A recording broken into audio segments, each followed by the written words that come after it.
राम राम जी सभी भक्तजनों को। तो आज है रामचरितमानस कथा का हमारा 68वां पार्ट 68। तो पिछले पार्ट में हमने पढ़ा था कि वशिष्ठ मुनि ने भरत को खूब अच्छे से समझाया कि आप दशरथ के मरने का शोक चिंता ना करें, क्योंकि वे बहुत ही पुण्य आत्मा थे। अब वे स्वर्ग में निवास करेंगे, इसीलिए आप चिंता को त्याग कर और अच्छे से राज्य संभालीजिए। तो भरत ने वशिष्ठ मुनि की और माताओं की ये आज्ञा स्वीकार कर ली है। अब चलते हैं कथा की ओर आगे। तो कथा की ओर चलने से पहले आपने प्लीज़ मेरे चैनल को सब्सक्राइब नहीं किया है तो प्लीज़ मेरे चैनल को सब्सक्राइब कीजिए, वीडियो को लाइक कीजिए और रामचरितमानस कथा की इस वीडियो को शेयर करके आप भी पुण्य के भागी बने। चलते हैं कथा की ओर आगे। तो अब भरत बोल रहे हैं कि गुरु जी ने मुझे बहुत ही सुंदर उपदेश दिया है। फिर प्रजा मंत्री आदि सभी की यही सम्मति है कि माता ने भी उचित समझकर ही आज्ञा दी है और मैं भी अवश्य उसको सिर चढ़ाकर वैसा ही करना चाहता हूँ, क्योंकि गुरु पिता माता स्वामी और मित्र की वाणी सुनकर प्रसन्न मन से उसे अच्छी समझ कर करना चाहिए। उचित अनुचित का विचार न करने से धर्म जाता है और सिर पर पाप का भार चढ़ता है। आप तो मुझे वही सरल शिक्षा दे रहे हैं जिसके आचरण करने में मेरा भला हो। यद्यपि मैं इस बात को भली भांति समझता हूँ, तथापि मेरे हृदय को संतोष नहीं होता। अब आप लोग मेरी विनती सुन लीजिए और मेरी योग्यता के अनुसार मुझे शिक्षा दीजिए। मैं उत्तर दे रहा हूँ, यह अपराध क्षमा कीजिए। साधु पुरुष दुखी मनुष्य के दोष गुणों को नहीं गिनते। पिताजी स्वर्ग में हैं और श्री सीताराम जी वन में हैं और मुझे आप राज्य करने के लिए कह रहे हैं। इसमें आप मेरा कल्याण समझते हैं या अपना कोई बड़ा काम यानी कि होने की आशा रखते हैं। मेरा कल्याण तो सीतापति श्री राम जी की चाकरी में है, सो उसे माता की कुटिलता ने छीन लिया है।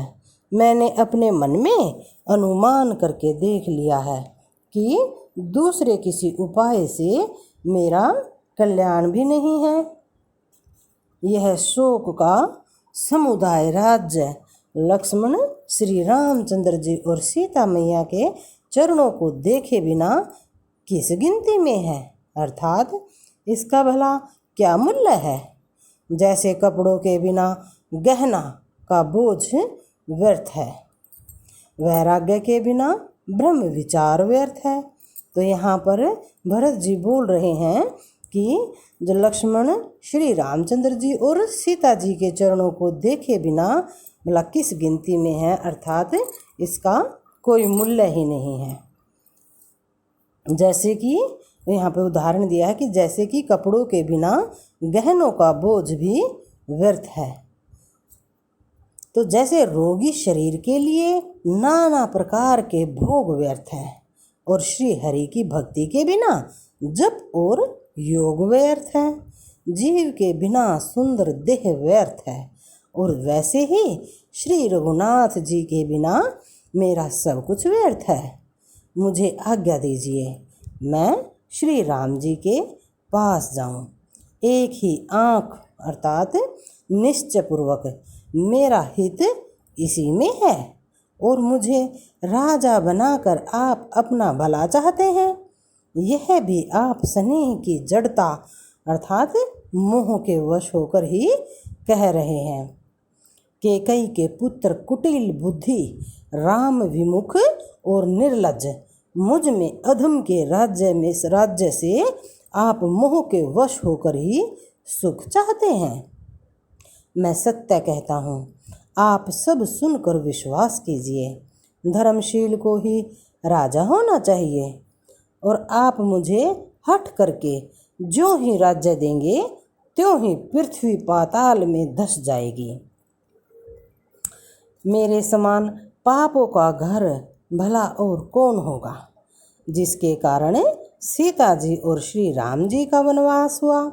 राजा ने श्री राम जी को वन दिया और उनके बिछुड़ते ही स्वयं स्वर्ग को गमन किया। और मैं दुष्ट, जो सारे अनर्थों का कारण हूँ, होश हवास में बैठा सब बातें सुन रहा हूँ।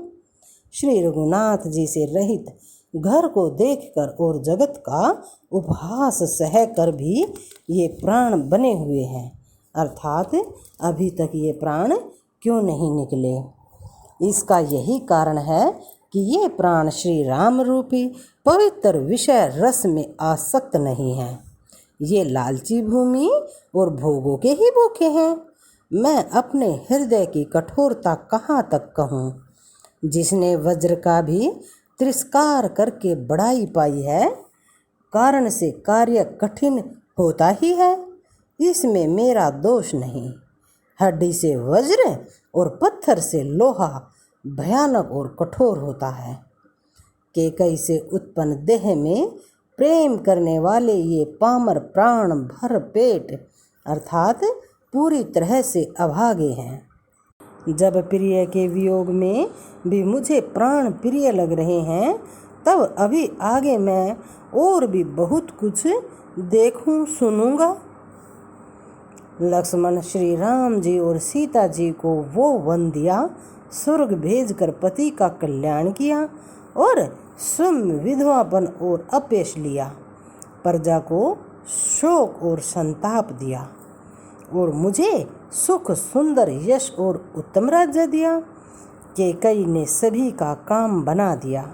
इससे अच्छा अब मेरे लिए और क्या होगा। उस पर भी मुझे राज तिलक देने को कहते हैं। कैकेयी के पेट से जगत में जन्म लेकर यह मेरे लिए कुछ भी अनुचित नहीं है।